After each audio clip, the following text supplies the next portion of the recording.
OSPF works is it uses a few key concepts and processes to manage routes in the network. And one of it is areas.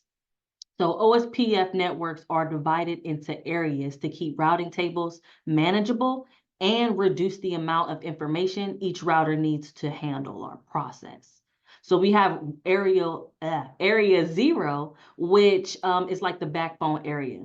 Every OSPF network has area 0. That's what you start off with. And this is that central area that all other areas connect to.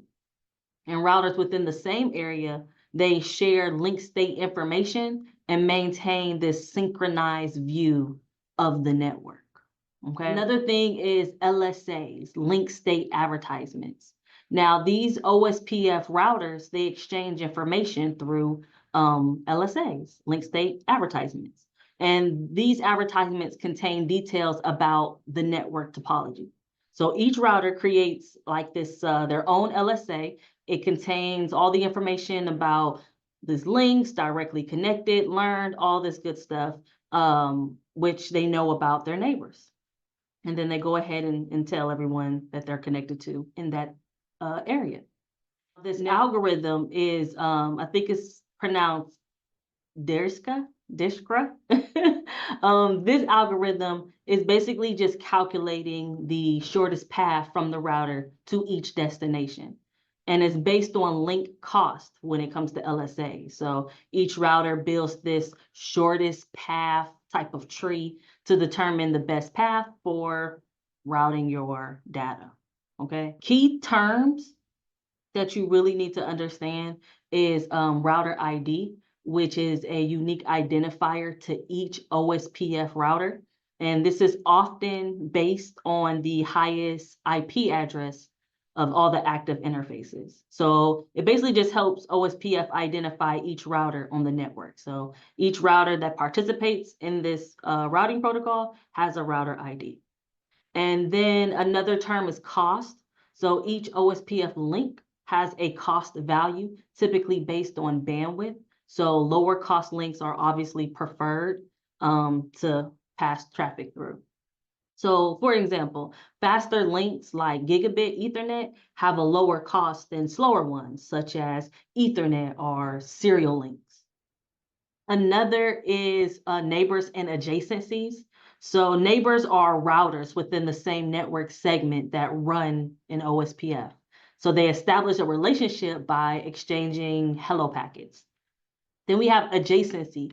It's more a specific relationship where routers exchange full routing information. So not all neighbors form adjacencies, only those necessary to maintain the network, the OSPF network.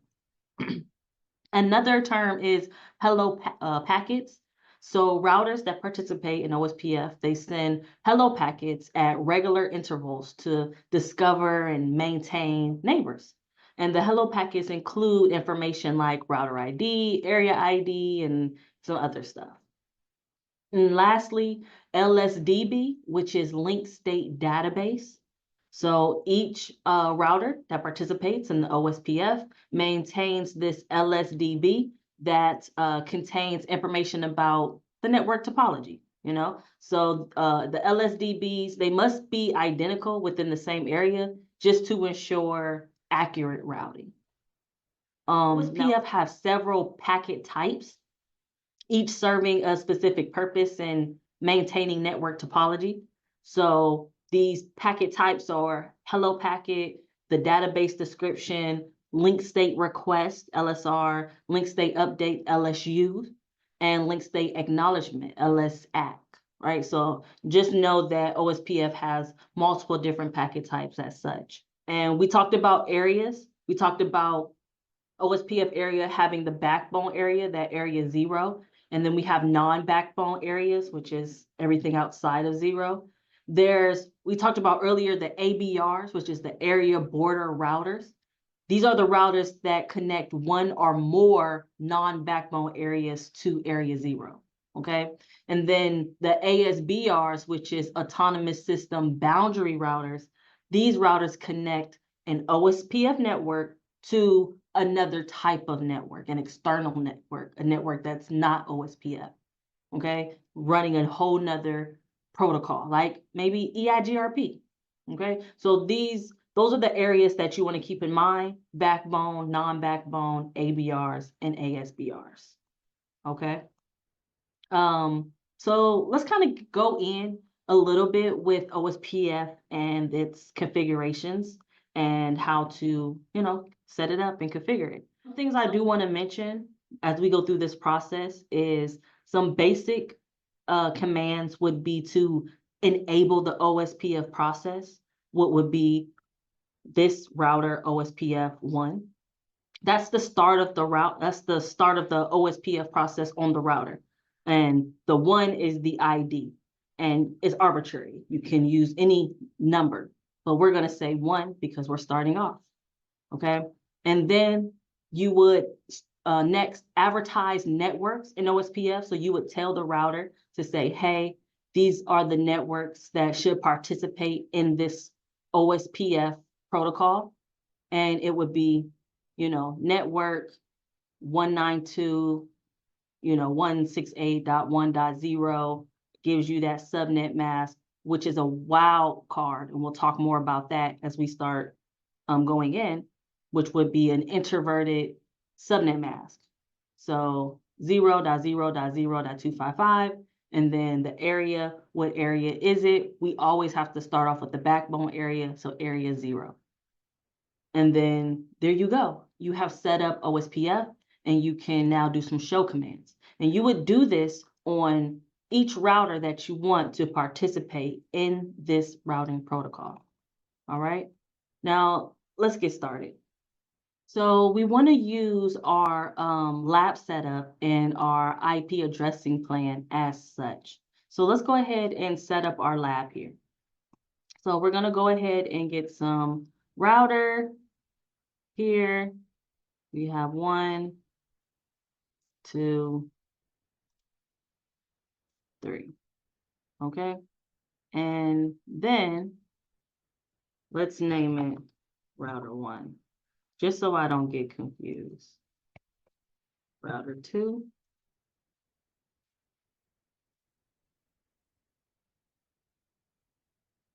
Okay. Let's move it like that. And then it says we have 3 routers and then we need 3 PCs. So let's do 3 PCs and let's name them accordingly. Oops. Oh, it says I can't have it the same. Because I already have a PC 1 in this lab here. Oh, great. Okay, cool beans. So now we're going to take our connections and it wants us to connect router 1 to router 2. To router 2. They also want a connection from router 2 to router 3. Let's speed up. We got that. Y'all, I can't believe it. This is switching port. Okay, let's speed it up. Look at that. Switch port. Let's just see if this will work, because I did put a switch port. I never usually do a switch port, but we'll see it here. All right, cool. Set that up. Got it? Good. IP addressing plan. We have the interface connected to PC. Let's change these names though. Duplicate device not allowed. Let's go ahead. Let's go ahead.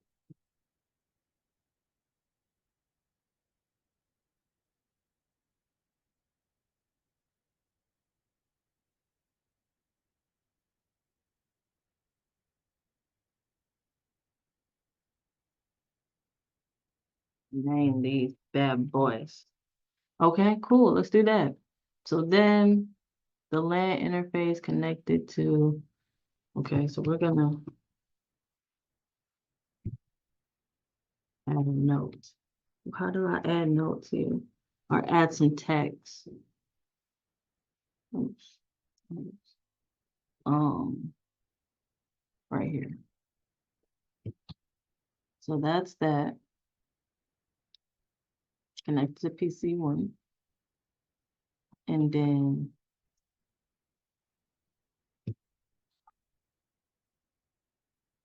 this is how I like to say mine. And then connect it to PC2.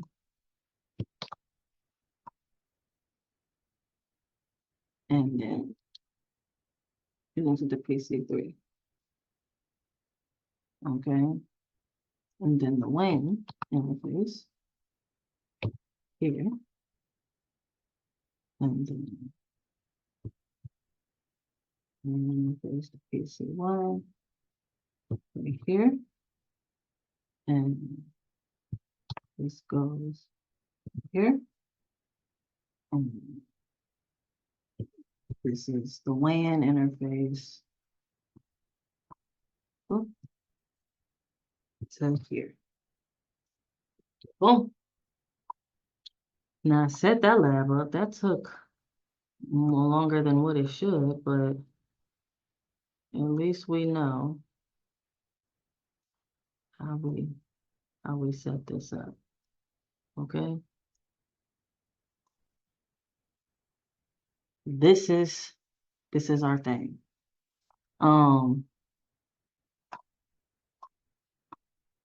So we go into it, router 1, do our basic IP. You start off with your basic router and IP configurations. Just to name a few, I was going to CLI. Let's come into here.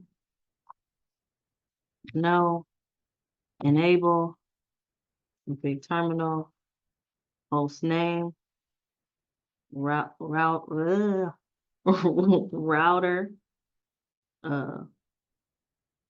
1. Right. Or actually, let's just call it 1. You can even do RT dash. Okay, router 1.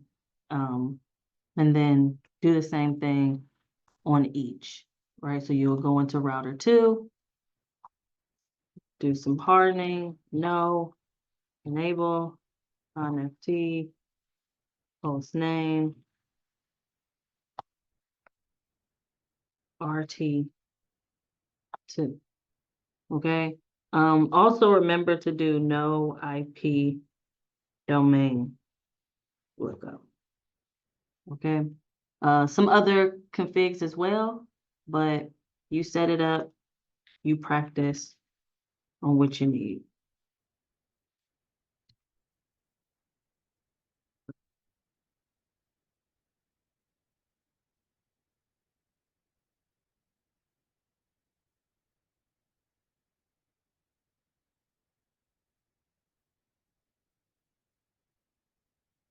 Okay. Let's come back to router 1. Now that we did those basic configs, and remember, you may use less, you may use more. It's really up to you. I think you just need to practice on hardening your device, practice other commands. However, we did our basic configs, device configs. Now what we have to do is our IPs. We have to configure IP addresses on these interfaces and enable the interfaces. So starting off on router 1, let's go ahead and do, well, first, I never remember what these are. So this is G0/0. Let me put that here. G0/0. Okay. And then what's this? G0/1. Let me put that right here. G0/1. Okay. Let me do the same thing. G0/0. Which you should have probably did first, but G0/1.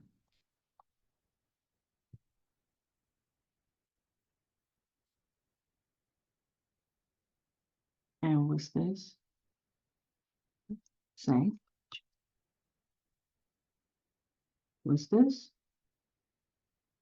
G0/0. What's this? FA. Hold on, do it again. FA.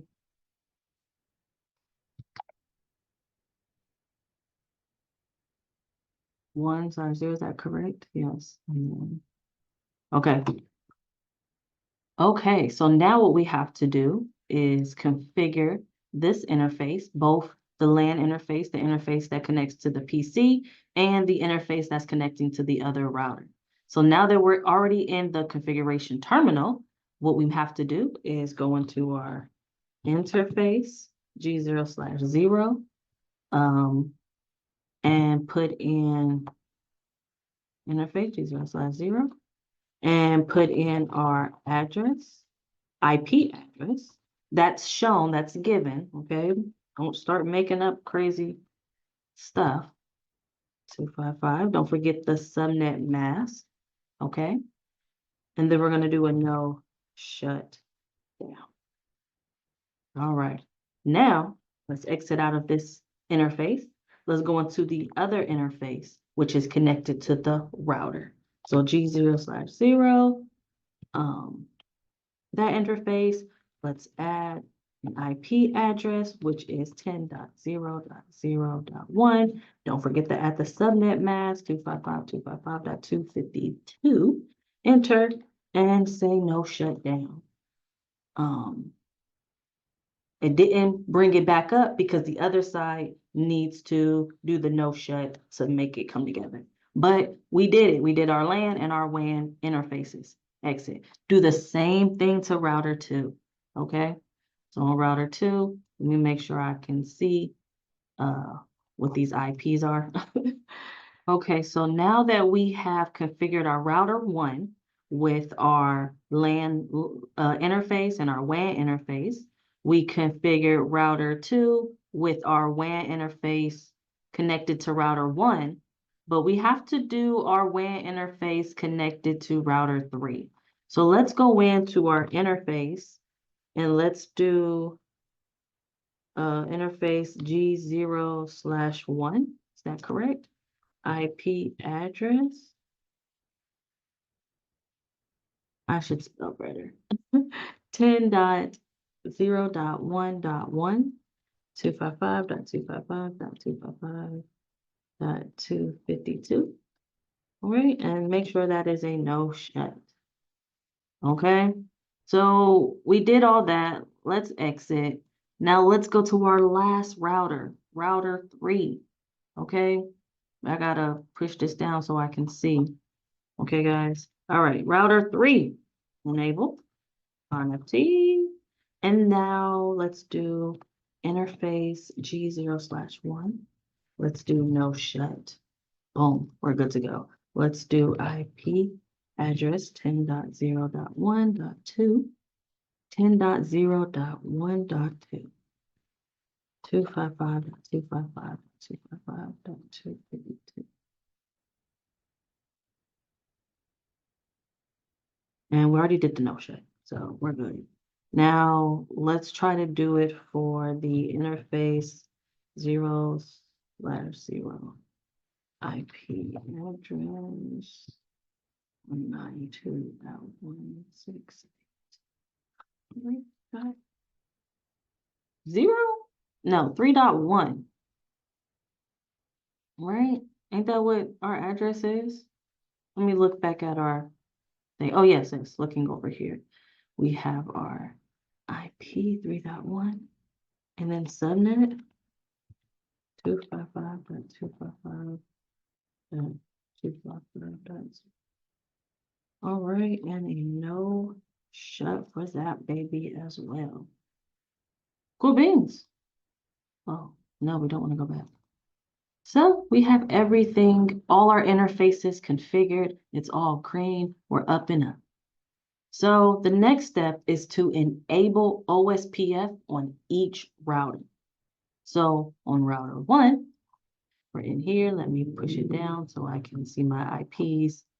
So on router 1, let's exit. Let's go just into the configuration terminal.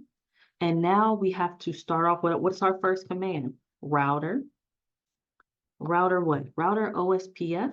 What is the instance 1? This is our first time creating this. I'm going to do router OSPF. So now we're in the configuration for OSPF. And then we want to say network. And this network, we're going to use our network that we wanted to advertise, 19168.1.0.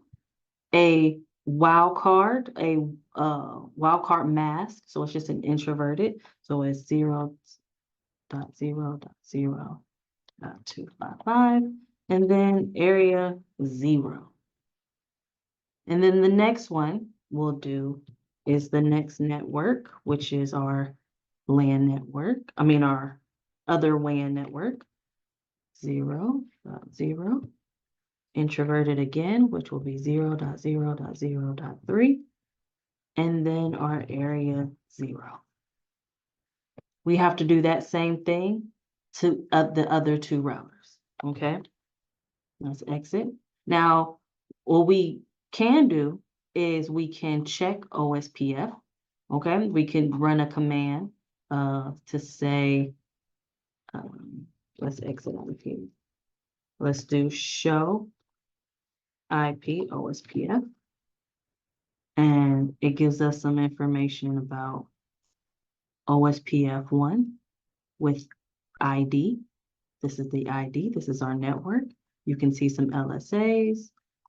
You can even do more information, but we haven't really made any neighbor adjacencies. We can do show IP pro, move this out the way, protocols.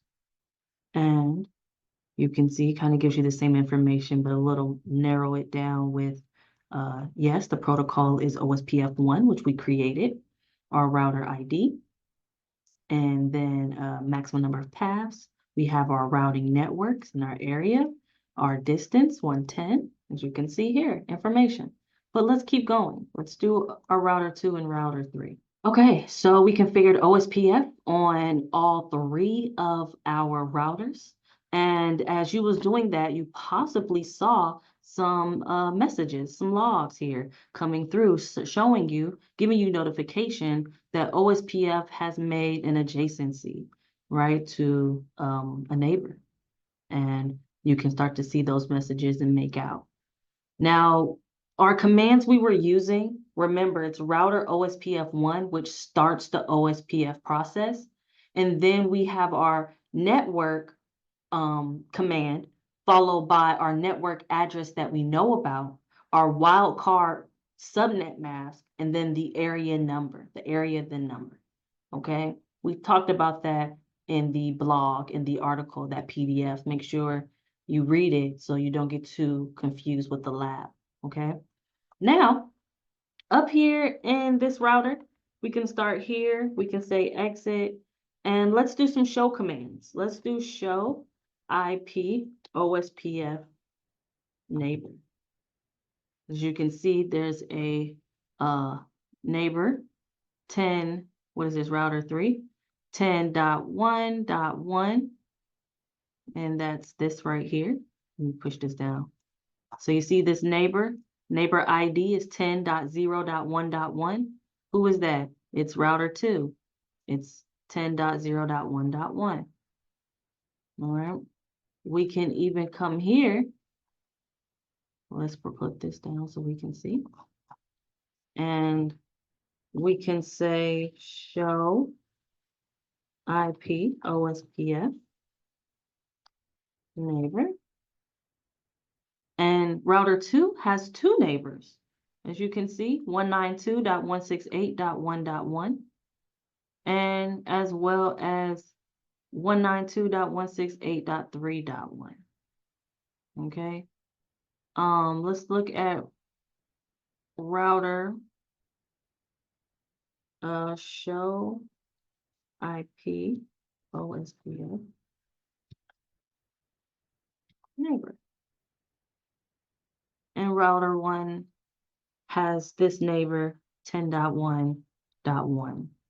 Okay. It knows how to get to that location. Okay. Another command we can use is, I think we already used this, show IP route OSPF.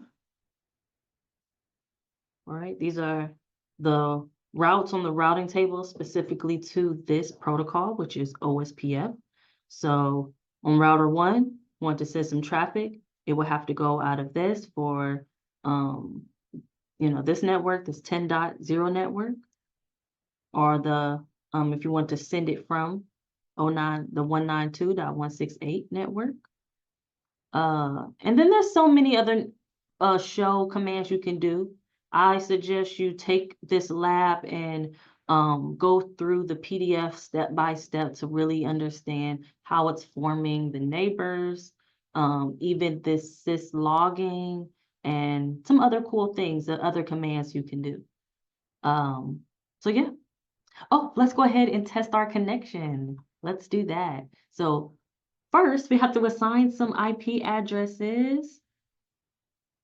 IP configuration, static. Unfortunately, we don't have a DHCP server. 192.168.1.2, PC1, subnet mask. And then, I think I can copy and paste this. Let's give it a default gateway. Okay. Let's go to PC2, desktop, IP configuration. So the IP here, and then the default gateway. Let me just make sure I did the default gateway right on here. I don't remember what I put. Oh, okay, yeah. That's right. And then PC3, desktop, IP. Let's do that. Yeah.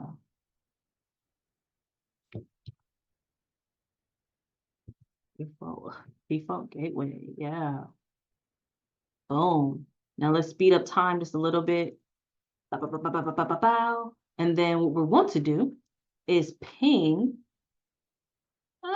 Where's my mouse? Okay. Ping PC1 from PC1 to PC3. So let's go to command prompt. Okay. Let's shorten this up a little bit. Oh, no. Go to command prompt, shorten this up just a little bit so we can see some things. And then we want to do PING. And what did we give it? 192.168.3.2. Enter. And let's see what happens. It timed out the first, but the second it went through, the third it went through, the fourth it went through. Okay, so 4 sent, 3 received, 1 lost. What did we say that was? ARP. So if we do it again, it'll give us 4 packets, 4 round trips. So that's what we want. We want you to ping, test connectivity.